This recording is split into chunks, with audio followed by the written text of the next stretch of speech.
BeatsbyLonza. Uh, uh, uh, uh, uh. Yeah, yeah. Blessings. Part two. Yeah. Woo. Man, I woke up, brushed my teeth, no old beef. Looked in the mirror and said, oh Lord thee, thank you to giving me things you don't owe me. Looking at your mess with disgust, oh that's the old me. Fold me, mend me, make me a new me. Got so much on my plate, how it's supposed to be. Thankful I can just thank God, cause time keep moving, so I just thank God. Making movies on this beat, I can't discard. Making money while you sleep, I can't disregard. I got my mind made up, I'm carrying on. I'm looking at the strength in my arms, but it's the strength in my arms, man. Yo, the word is born, I tell you, man, the word is born, yeah. You gotta keep on carrying on, gotta keep carrying on. I tell you, the word is born. The word is born. You gotta get that word. You know the word is born, and the word and the word gotta carry it on. He who cast the first stone, he and it. Yo, what's up? Welcome to my channel, man. This your man, BeatsbyLonza. And today I'm going to do a video on Akai Force.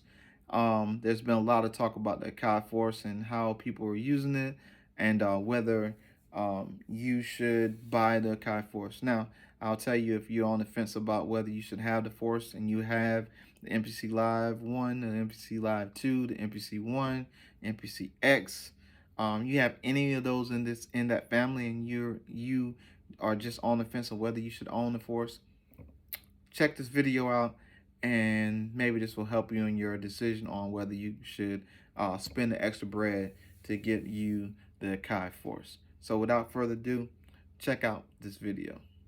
Peace.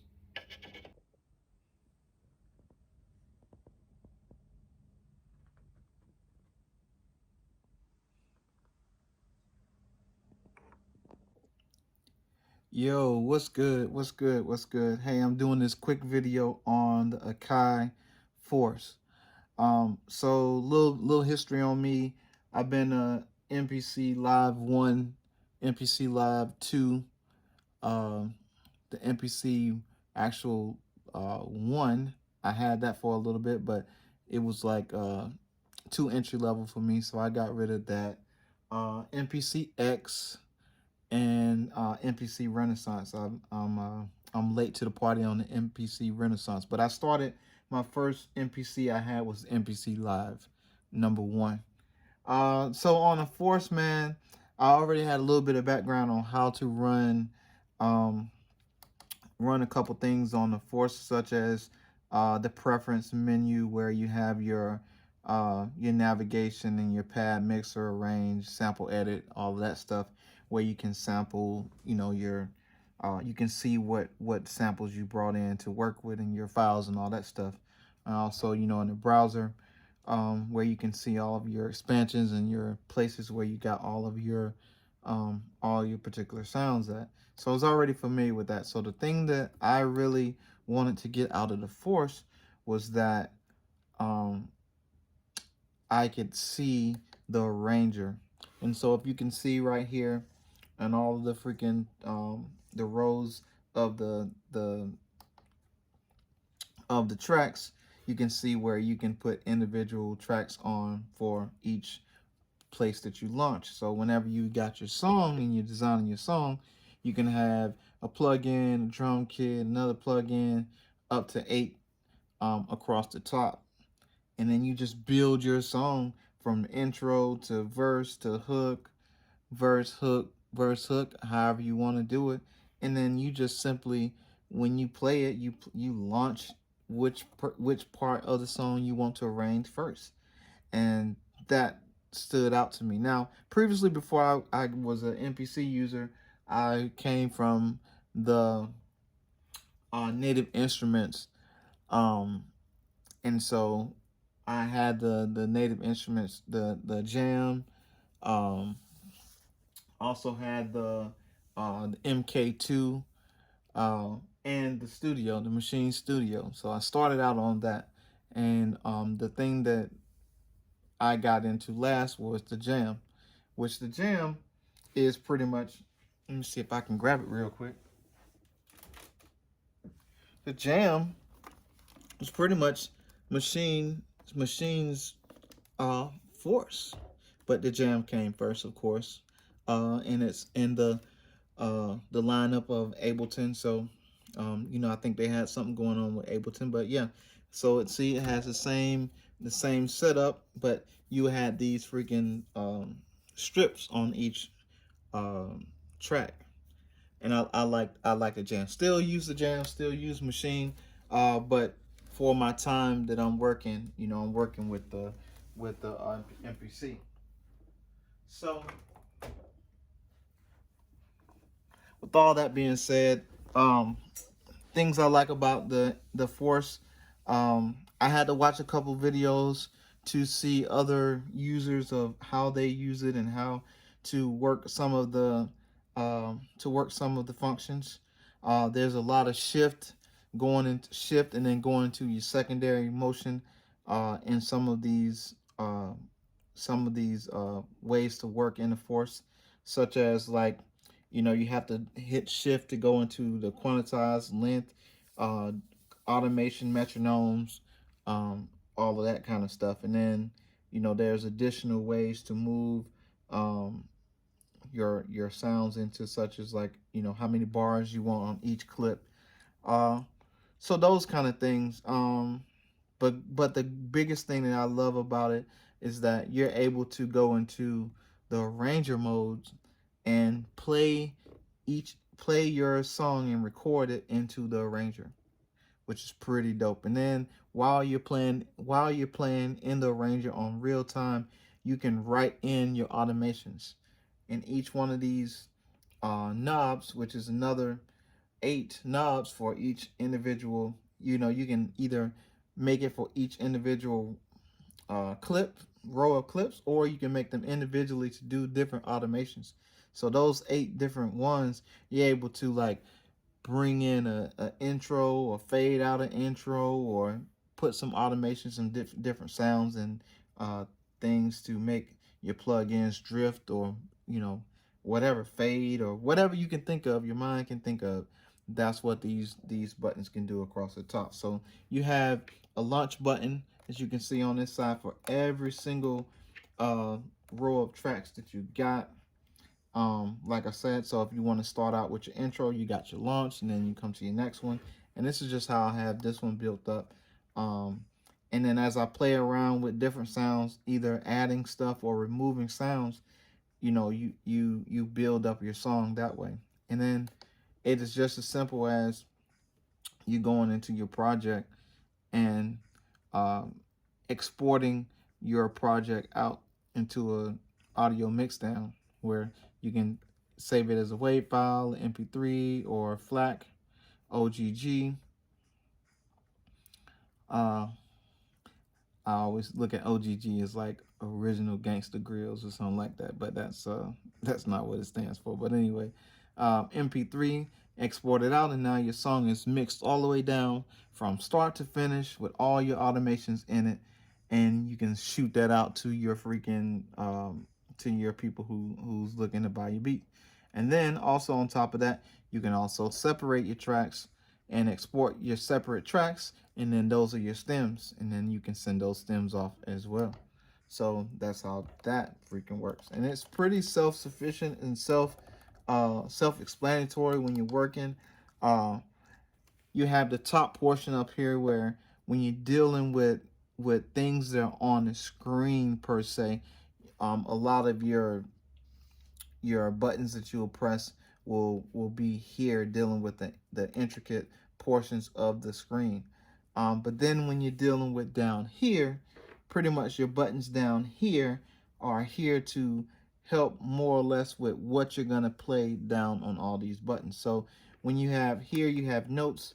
So if your particular plugin that you're working in has notes, boom, all your notes across all, what is it, 64. There's 64 here on the screen, but it can go um, up to something crazy. I can't remember, but it's in the hundreds. Can't remember off the top of my head. I think 129 or something like that. But it goes crazy wherever in the atmosphere. So You can play in a piano form.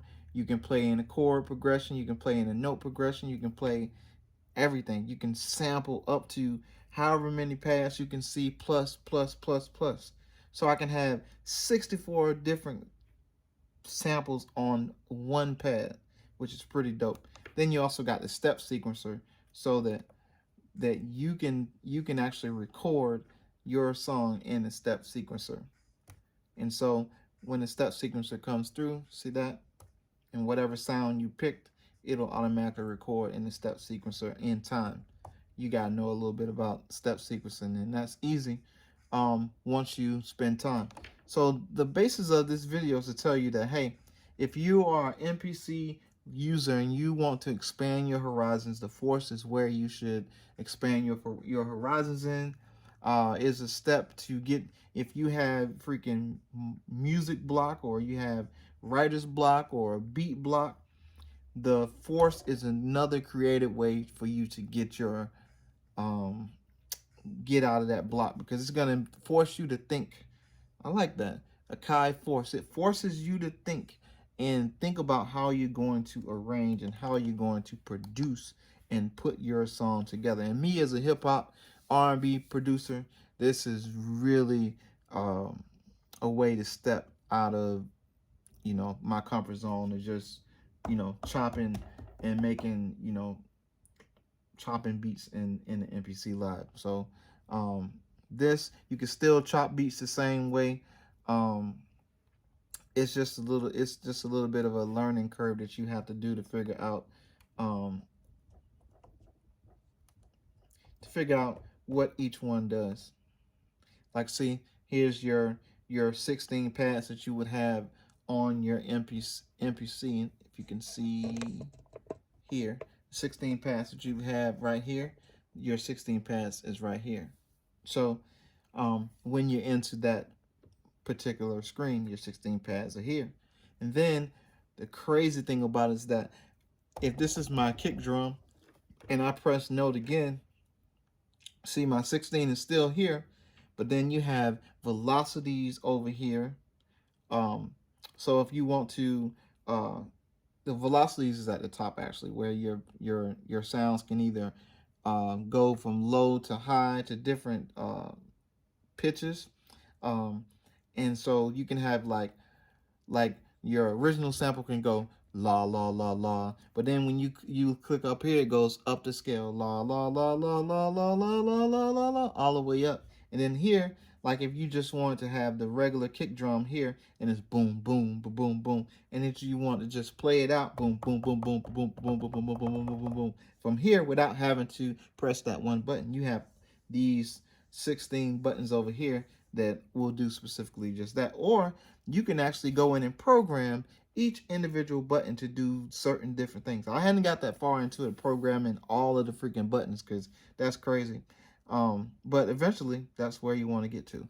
So yeah, if you want to look into sampling, and you're still going to chop it, you're going to sample in, and you're going to chop it the same way you do on the MPC Live 1 and 2 to X. It's the same way. Um, Only thing that I haven't got to work yet, and I'm not sure if this is a thing, but um, putting the Force over into the MPC workflow, I'm unable to see my screen of the Force when I'm in the MPC 2.0 computer, the MPC Beats Studio or whatever, the program. I can't see the screen. Now I've plugged it up and I've updated everything, and I'm able to um play my patterns and my pads and stuff, but I just can't see it on the Force.